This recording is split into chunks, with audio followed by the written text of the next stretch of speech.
옥하는 목사님의 평신도를 깨운다. 3장 평신도는 누구인가 입니다. 제1부 현대교회와 평신도 파트에 들어가는 내용이고요. 3장 평신도는 누구인가 어떤 주제들로 되어 있는지 보겠습니다. 먼저 첫 번째 교회의 주체라는 소제목이 있고요. 두 번째 왜곡된 평신도라는 용어가 있습니다. 그리고 세 번째, 잠자는 평신도. 네 번째, 중요한 일에 소외된 평신도. 이렇게 해서 네 개의 파트로, 네 개의 절로 이루어져 있습니다. 자, 먼저 1절, 교회의 주체라는 제목하에 쓰신 내용 읽어보도록 하겠습니다. 평신도를 가리키는 헬라어 라이코스라는 말은 신약 성경에 나오지 않는다. 그러나 그것은 성경에 자주 사용되고 있는 라오스라는 말과 그 의미가 같다. 이 용어는 단순히 백성, 어떤 백성, 백성의 무리라는 의미를 가지고 있다. 세속적인 의미로는 헬라 시대의 전 시민을 가리켰고 성경적인 의미로는 처음에는 이방인과 대조되는 이스라엘을 가리키다가 나중에는 예수 믿는 이방인을 포함한 새 이스라엘, 즉 말세 교회를 가리키는 데 사용되었다. 사도행전 15장 14절. 자, 그러나 이 용어가 신약에서 어떤 한 그룹의 특정인들을 가리켜 사용된 사례는 하나도 나오지 않는다. 항상 포괄적으로 어느 백성 전부를 가리킬 때 사용되고 있다. 그러므로 우리가 평신도라고 하면 그 본래의 의미가 주님을 모신 선택받은 자, 혹은 성도, 혹은 제자, 혹은 믿는 자의 공동체인 전 교회를 가리키고 있다는 점을 명심해야 할 것이다. 따라서 평신도라는 말에는 교역자와 그 나머지 신자들을 갈라놓는 의미가 조금도 들어있지 않다. 존 스토트가 지적한 것처럼 성경에서 사람들을 구별하는 조건으로 사용되는 것은 한 가지뿐이다. 그것은 세상 사람과 구별되는 자로서 하나님의 자녀라는 독특한 개성이다. 다시 말하면 교회 안에는 하나님의 자녀들 사이를 구별짓는 어떤 조건이나 근거가 전혀 없다는 것이다. 그러므로 성직이라는 것 자체마저 다른 신자들과 신분상 구별되는 무슨 잣대가 될 수 없는 것이다. 이 사실을 좀 더 확실하게 증명하기 위해 교회의 기본 개념 몇 가지를 살펴보는 것은 큰 도움이 될 것이다. 성경은 교회의 성격을 설명하는 몇 가지의 아이디어를 가지고 있다. 하나님의 백성, 성령의 전, 그리스도의 몸이라고 하는 것인데 이 모두는 각각 평신도를 왜 교회의 주체라고 하는지 그리고 어떻게 해서 신분상 성직자와 전혀 구별이 없는지에 대해 명확한 대답을 해주고 있다. 먼저 교회는 선택받은 사람들의 모임이라는 개념을 살펴보자. 예수 그리스도를 믿는 자는 다 택함을 받은 하나님의 백성에 속한다. 하나님의 택함을 받은 자라는 점에 있어서 성직자와 평신도의 차이가 있을 수 없다. 은혜로 부름받은 점에 있어서는 모두가 하나님 앞에 평등할 뿐이다.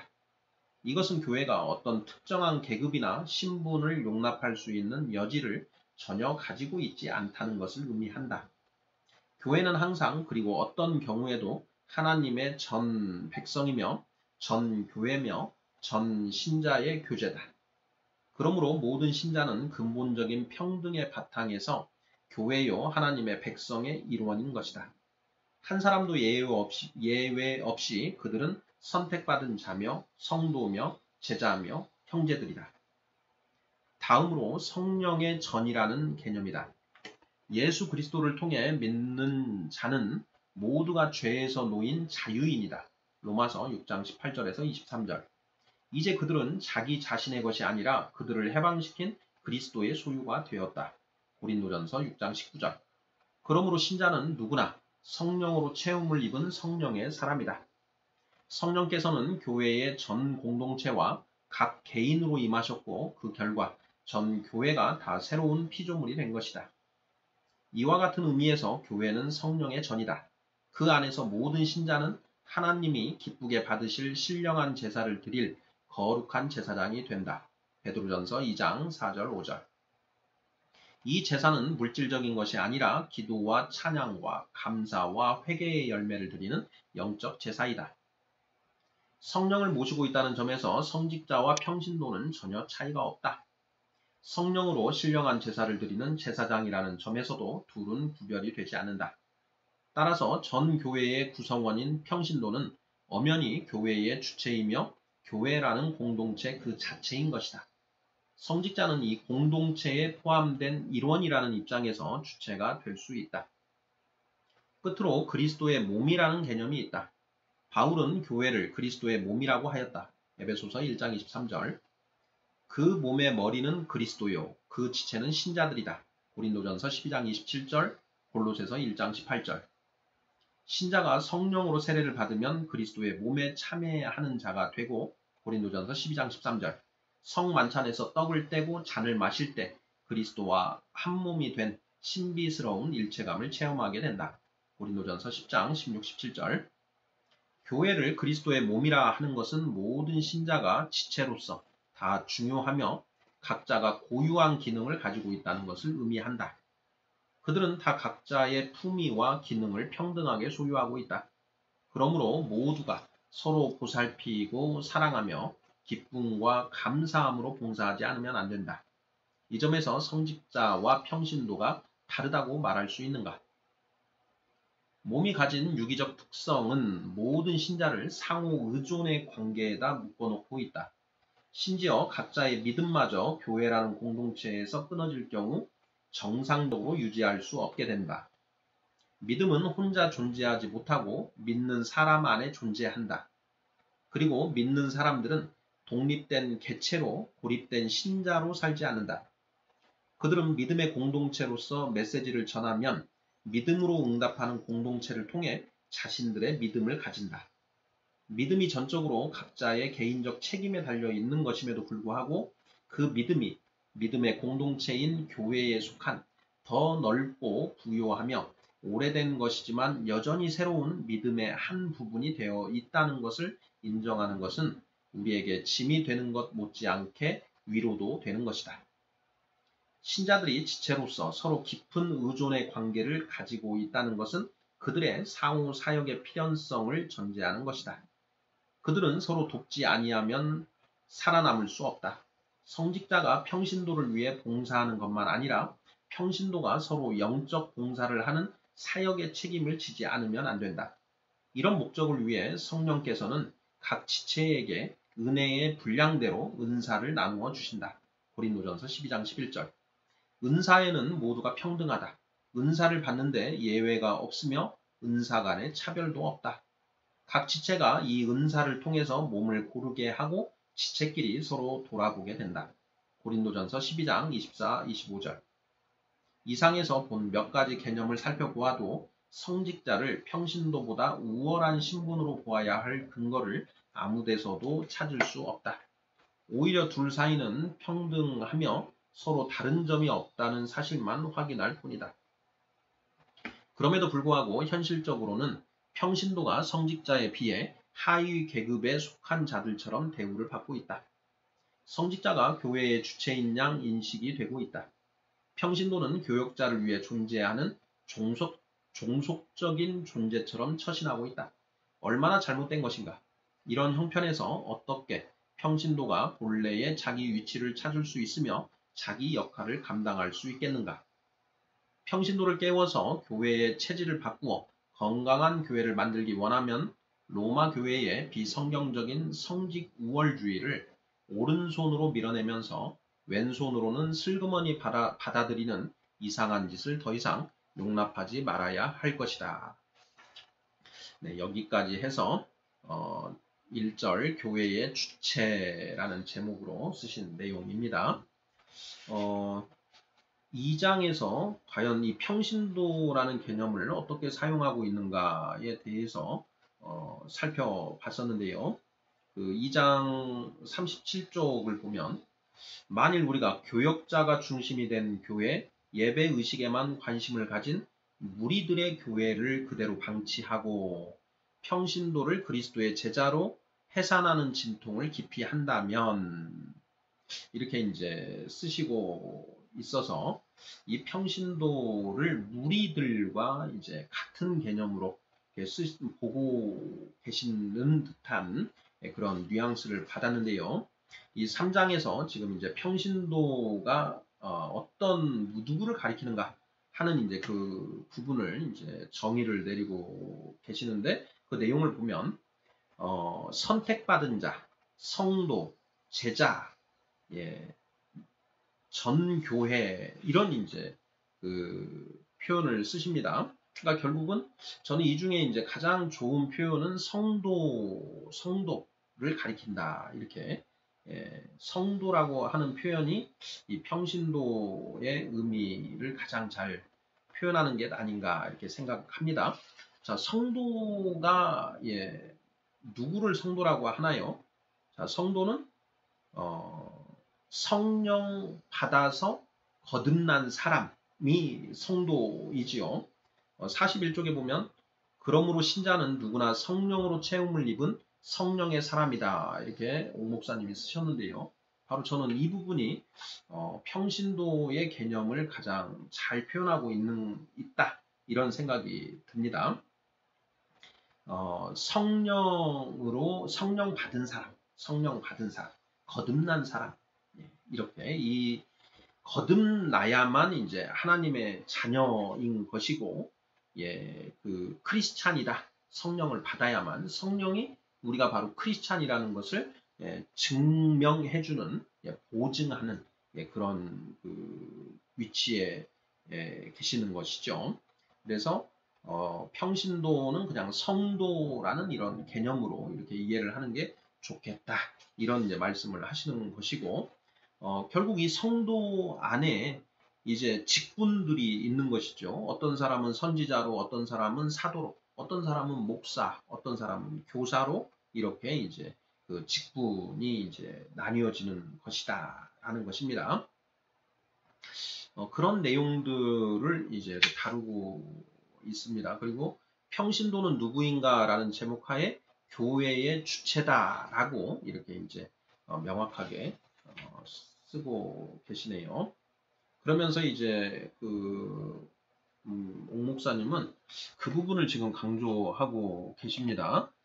성직자와 평신도를 이렇게 부분짓고 일종의 계급화를 시키는 것, 이건 아주 잘못된 것이다. 평신도가 교역자를 위해 존재하는 종속적인 존재처럼 처신하고 있다. 얼마나 잘못된 것인가. 네, 이렇게 쓰고 있는 부분들 좀 우리가 유념해서 봐야 될 것 같습니다. 다음 이제 4장에서 교역자와 평신도의 관계를 또 다루고 계시기 때문에 그 부분은 이제 그쪽에서 좀 더 깊이 있게 살펴보면 좋을 것 같습니다. 2절 보겠습니다. 2절. 왜곡된 평신도라는 용어라는 제목이 붙어 있습니다. 읽어보겠습니다. 우리가 평신도 하면 그 말은 성직자를 제외한 모든 성도들을 가리키는 것으로 알고 있다. 왜 그런가? 기독교 역사를 거슬러 올라가 보면 평신도라는 말의 본래 의미가 어떻게 해서 왜곡되었는지를 발견할 수 있다. 기독교는 로마 제국에서 공인되기 전부터 여러 번의 핍박에도 불구하고 주후 2세기 중반부터는 급속도로 부흥하기 시작했다. 이에 따라 교회 조직이 조금씩 제도화되어가는 것을 피할 수가 없었다. 자연히 교직에 종사하는 소위 성직자 그룹이 등장하게 되었다. 이에 따라 성직자들과 구별되는 일반 신도들을 공식적으로 무엇이라고 부를 것인가 하는 문제가 대두되었다. 여기에 대한 대답으로 당시 카르타고의 감독이었던 키프리안이 평신도라는 말을 공식 용어로 사용하기 시작하였다.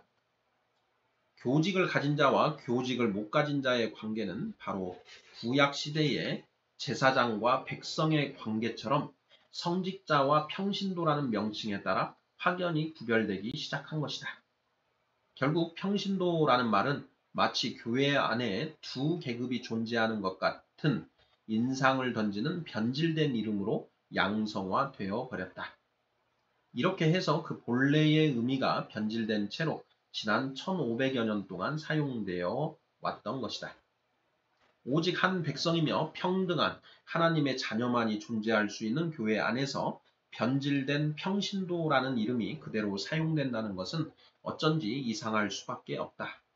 그러나 우리가 처한 현실에서는 그 말의 본래 의미를 파악하는 것도 중요하지만 그것에 못지않게 역사적으로 왜곡된 의미를 사실대로 이해하고 회복시키는 것도 중요하다고 본다. 우리가 이 용어를 그대로 사용하는 이유가 바로 여기에 있는 것이다. 교회 안에는 99% 이상의 평신도가 있다. 세상 앞에 그 내면을 드러내는 가시적 교회는 교직을 가진 소수의 성직자의 교회가 아니라 생활 현장에서 하나님의 나라의 임재를 자신의 삶을 통해 구현하는 평신도의 교회다. 오순절 이후 예루살렘 사람들이 직접 목격할 수 있었던 교회는 사도의 가르침을 받아 변화된 새 생활을 구가하던 평신도였다.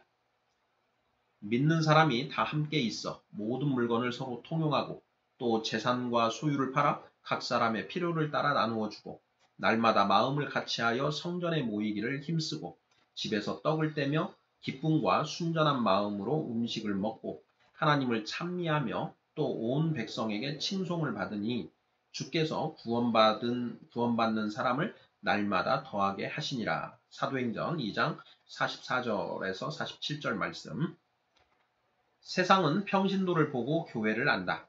평신도가 보여주는 이미지에 따라 그들은 교회를 골리앗과 맞서는 다윗으로 보든지 아니면 공포에 떠는 사울 왕으로 보는 것이다.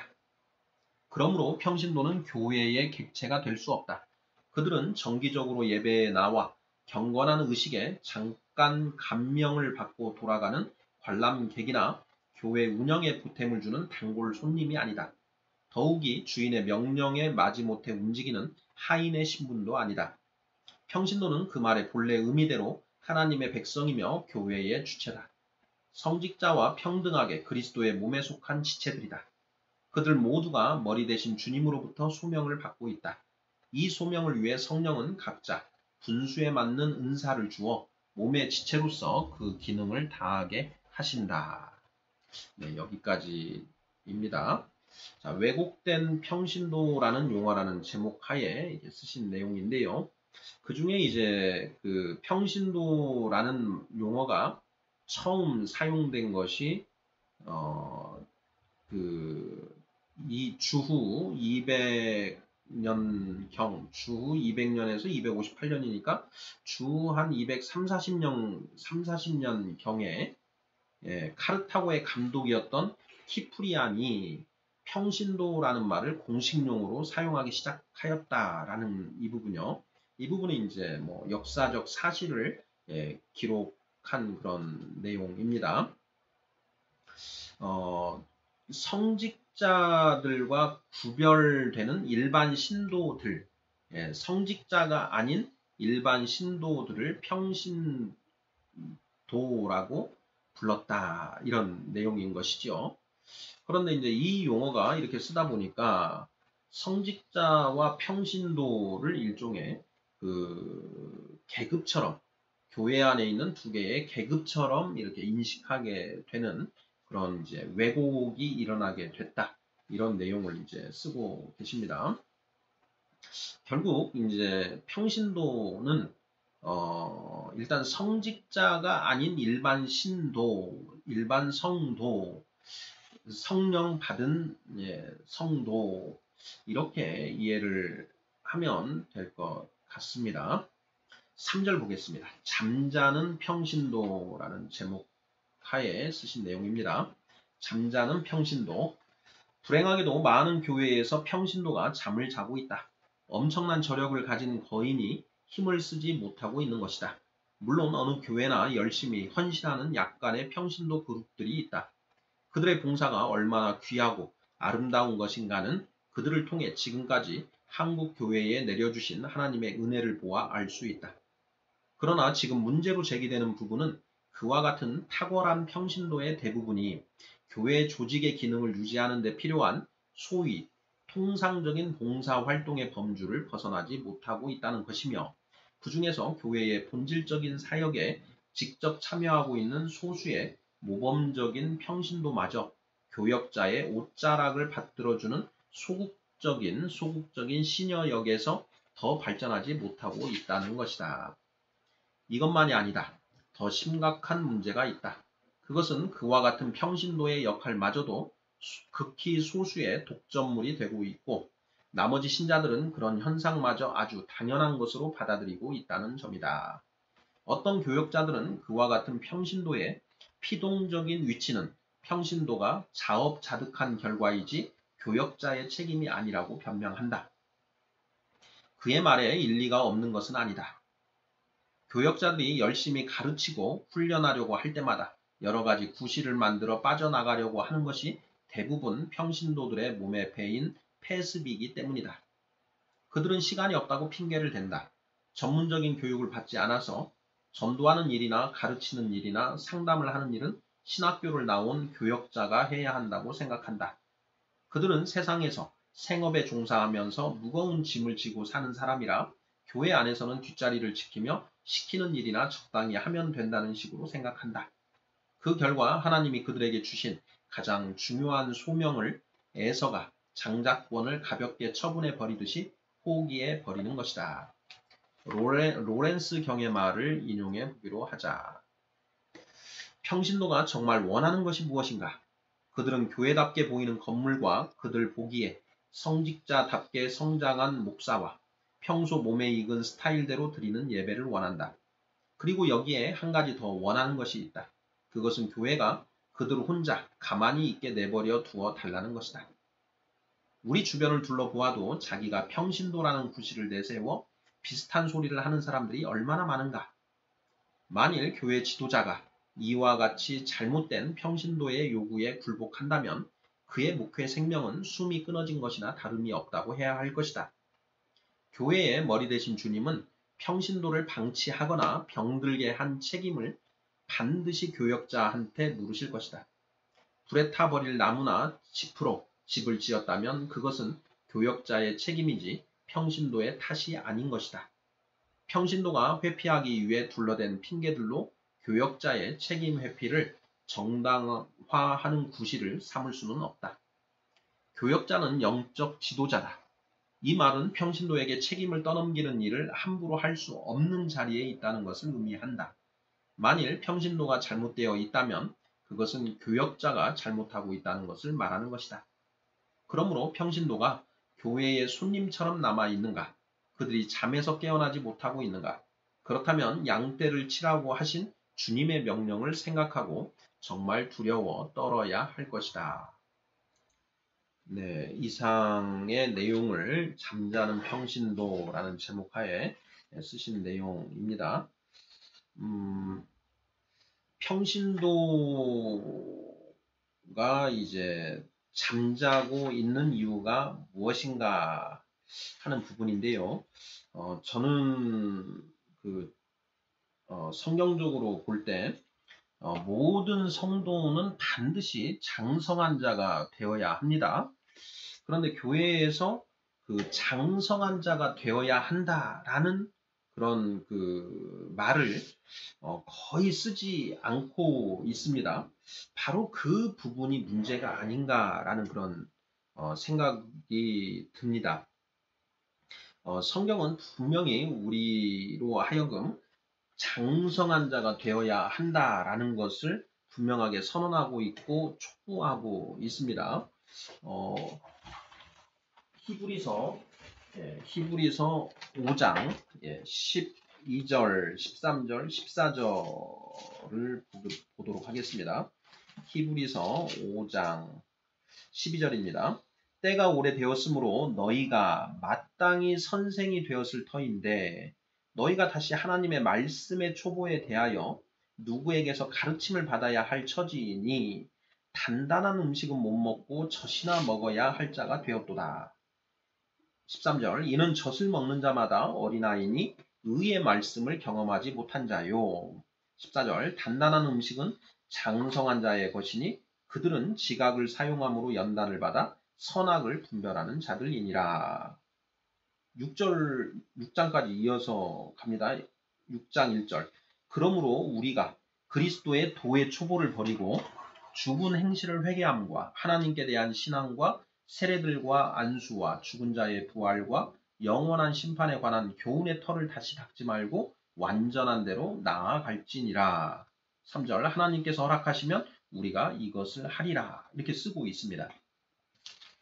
그러니까 히브리서 5장 12절부터 6장 3절까지 그 내용을 보면 우리는 모두 반드시 장성한 자가 되어야 한다라는 것입니다.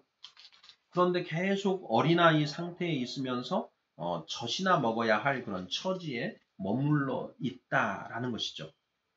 그래서 장성한 자가 되어야 합니다라는 그런 선포가 교회 강단에서 이루어져야 되는데 그런 그 선포가 거의 이루어지지를 않고 있습니다.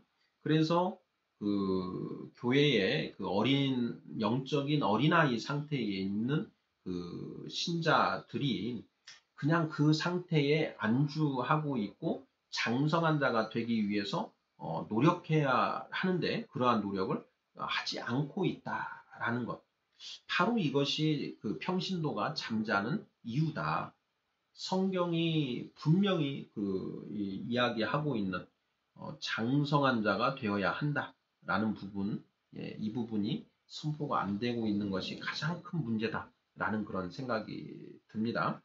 자, 그러면 왜 교회 강단에서 장성한 자가 되어야 한다, 되지 않으면 안 된다라는 말을 하지 않는 것인가 하는 부분도 생각을 해보아야 하는데요. 그것이 자칫 교회 내에서 어떤 그런 영적인 어떤 그 엘리트 뭐 이런 어떤 계층을 나누는 어떤 그런 문제를 만들어낸다라는 이제 그런 그 선입관 때문에 그런 표현을 사용하지 않는 듯합니다. 그 부분에 대해서 이제 그 교회사에 관한 그런 내용들을 읽어보면 그런 이유로 인해서 교회의 어떤 교회 안의 성도들 간의 계층화를 지어서 이 사람은 장성한 자, 이 사람은 어린아이 뭐 이런 것들을 가지고 계층화를 시킬 우려가 있다라고 해서 이제 그런 표현은 사용하지 않고 지양하고 있는 것으로 이렇게 보이는데요. 저는 전혀 성경적이지 않다라고 생각합니다. 성경은 분명히 어린아이와 장성한 자를 구별을 하고 있고 장성한 자가 되면 진짜 장성한 자는 그 첫째도 겸손, 둘째도 겸손, 셋째도 겸손입니다. 그러니까 장성한 자가 되지 못한 자가 교만을 떠는 것이고요. 장성한 자는 겸손하기 때문에 결코 교회에서 그런 문제가 일어날 수 없다. 예. 교만이 아직 있는 사람은 어린아이라는 것이죠. 그래서 그 문제가 더 그런 문제 때문에 이 평신도들이 잠자고 있다. 이렇게 진단하는 게 더 바람직하지 않을까 이런 생각이 듭니다. 자, 4절 보겠습니다. 마지막 4절인데요. 중요한 일에 소외된 평신도라는 제목 하에 쓰여져 있습니다. 일반적으로 평신도들은 자신이 누구이며 무슨 소명을 받았고 어떻게 준비해서 주님을 섬길 수 있는지에 대해 성경을 가지고 자세히 배우지 못하고 있는 실정이다. 이것이야말로 현대 교회가 안고 있는 치명적인 약점이라고 할 수 있다. 1974년 스위스 로잔에서 열렸던 세계 전도 국제대회에 참석한 한국 대표단이 제출한 보고서를 보면 이런 내용이 들어있다. 한국 교회는 그 인력이 지닌 잠재력과 자원과 훈련과 영적 활력 면에서 부족함이 없다. 여기서 우리가 의문을 제기하고 싶은 것은 훈련에서 부족이 없다는 대목이다. 아마 대표단들이 말한 훈련이라는 것은 한국 교회의 강점인 새벽기도, 집회 출석률, 대신방 프로그램 등 주로 성인들을 위해 전통적으로 하고 있는 목회 내용을 의미할 것이다. 이런 것들이 귀중한 영적 훈련이 되는 것은 말할 필요가 없다. 그러나 만일 우리가 하나님 앞에서 좀 더 진실한 마음을 가지고 이런 전통적인 목회 프로그램이 지니고 있는 약점이 무엇이며 그것으로 인해 만연하게 된 교회의 병폐가 무엇인가를 바로 직시할 수 있다면 부족함이 없다는 단정을 함부로 할 수 없다고 생각한다. 한번 솔직하게 자문해보자. 우리 교역자가 정말 구체성 있는 영적 훈련을 통해 평신도를 적극적인 사역의 동반자로 받아들이고 있는가? 로잔 대회에서 메디슨이라는 평신도는 만장의 지도자들을 향해 이렇게 인상 깊은 하소연을 하였다. 평신도가 바라는 것이 무엇인가? 그것은 정말 중요한 일에 우리를 참여시켜 달라는 것이다. 그리고 교회 교역자들이 우리에게 성경을 어떻게 공부하며 기도를 어떻게 하며 사랑으로 사는 것이 어떤 것이며 전도하는 방법, 그리스도를 닮아가는 방법이 어떤 것인가를 보여줄 필요가 있다. 우리는 여러 교역자들의 지도와 도전을 필요로 하고 있는 사람들이다. 우리 주변에도 이런 비슷한 하소연들이 여기저기서 들리고 있다는 것을 잊어서는 안 될 것이다. 개신교가 평신도의 주체성을 확립하지 못한 것이 어떤 점에서는 일종의 숙명처럼 보인다. 종교개혁이 발생했던 때부터 지금까지 본의 아니게 조금씩 키워온 일종의 암이라고 할 수 있다. 크레머가 예리하게 지적한 말을 우리는 주의 깊게 들어야 할 필요가 있다. 칼빈이 세운 교회는 종교개혁으로 생긴 교회 질서 중에서 가장 박력 있는 것이었다. 그는 교회를 잘 지도할 교역자의 권위는 불가피하다고 생각하였다. 그러나 이러한 강조는 뜻하지 않게 평신도의 참된 의미와 중요성을 무시하는 결과를 내포하고 있었다. 이와 같은 크레머의 비판은 절대로 지나친 말이 아니라고 본다. 지난 400여 년 동안 칼빈의 신학을 계승하여 온 많은 교회에서 교역자들이 겉으로는 만인 제사장직을 공인하고 고백하면서도 안으로는 자기만이 마치 구약시대의 제사장이나 된 것처럼 처신하는 것이 숨길 수 없는 현실이기 때문이다. 개신교가 교직 제도의 중요성을 지나치게 강조한 나머지 생긴 교역자와 평신도 사이의 계급의식은 교회 안에서 신앙생활과 사회생활을 따로 생각하는 이원론적 사고를 키워주었고 교역자의 생활에 비해 자신들의 생활은 덜 거룩하다는 열등감을 평신도에게 심어주었다. 그뿐 아니라 교역자는 설교만으로 평신도가 만족스러운 신앙생활을 할 수 있을 것이라는 은근한 자만에 적게 되었으며 이에 따라 평신도를 좀 더 능력있고 생산적인 사역의 동역자로 세우는 일을 등한히 하게 되었다. 우리는 지금 잃어버린 성경적 평신도상을 다시 회복하는 용기와 노력을 필요로 하는 시대에 살고 있다. 이 일을 위해 교회 지도자 된 우리는 할 수 있는 모든 노력을 다 기울여야 할 것이다. 교회 안에서 평신도가 잠들어 있으면 그 교회는 세상을 위해 아무것도 할 수 없는 무력한 집단으로 전락하고 말 것이다. 다가오는 예측 불허의 세기를 교회가 책임지기 위해서는 평신도를 깨우는 것 외에 다른 길이 없다는 사실을 깊이 인식해야 한다. 네, 여기까지 해서 4절 중요한 일에 소외된 평신도라는 제목 하에 쓰신 내용인데요.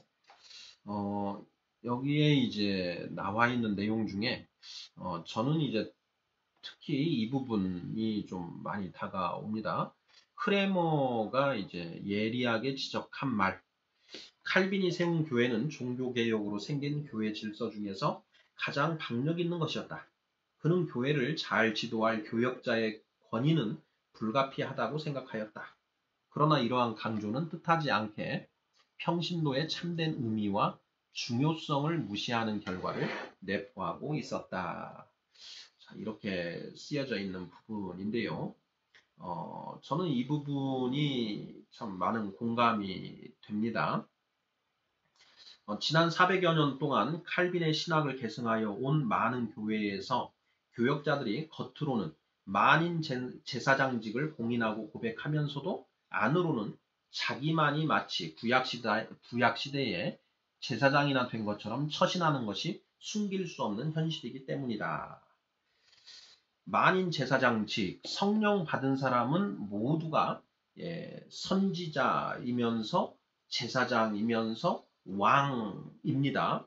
그래서 이 예수님이 이제 이런 삼중직을 가지고 계셨고, 또한 우리 성령 받은 우리도 성도들도 모두 각자가 선지자이자 제사장이자 왕인 것이죠.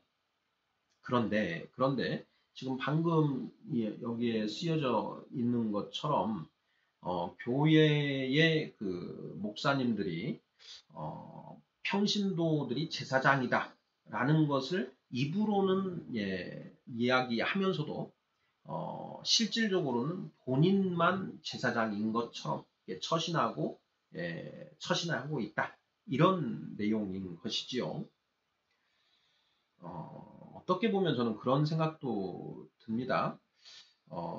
교회의 목사님 중에 일부이겠지만 교인들이 그렇게 성경을 많이 모르고 있을수록 자신의 권위가 더 커지고 그 다음에 군림할 수 있다.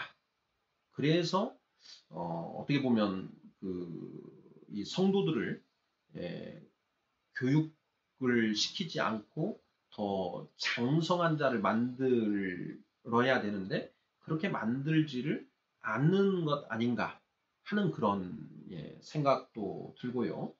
또 한 가지는 이런 부분도 있지 않을까 싶습니다. 교회 목사님들이 장성한 자라고 한다면, 본인이 장성한 자라면 성도들도 장성한 자를 만들 수 있을 텐데, 만약에 그 교회 목사님들이 아직 장성한 자가 아닌 여전히 본인들도 어린아이에 불과하다. 그리고 사탄의 시험을 이겨내지 못한 그 청년도 아직 되지 못했다 라고 한다면 어린아이가 어떻게 장성한 자를 만들 수 있겠는가? 불가능하다라는 것이죠. 그래서 지금 옥하는 목사님께서 이렇게 지적하신 이 내용들은 상당히 저는 이제 순화하셔서 쓰신 것이 아닌가 하는 그런 생각이 드는데요.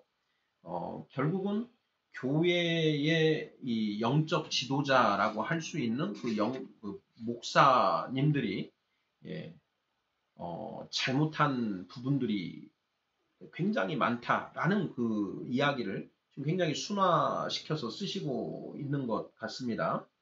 그리고 교역자가 장성한 자이어야 되는데 어린아이 상태에서 절대로 어른을 만들어낼 수 없다라는 것. 이 부분 결국 여기 옥하는 목사님도 쓰신 것처럼 그 교회의 평신도가 문제가 있다라는 것은 교역자가 잘못하고 있다는 것을 말하는 것이다. 47쪽입니다. 교역자는 영적 지도자다. 이 말은 평신도에게 책임을 떠넘기는 일을 함부로 할 수 없는 자리에 있다는 것을 의미한다. 만일 평신도가 잘못되어 있다면 그것은 교역자가 잘못하고 있다는 것을 말하는 것이다. 이 부분요. 거기에 덧붙여서 교역자가 어린아이 상태에 있다면 그 교회의 이 성도들은 그 상태를 넘어서기가 어렵다라는 것. 이것까지 우리가 감안을 해서 왜 지금 평신도가 잠자고 있는가 하는 그런 문제들을 생각해 보면 좋지 않을까 싶습니다. 자, 여기까지 해서 3장 평신도는 누구인가에 대해 살펴보았습니다.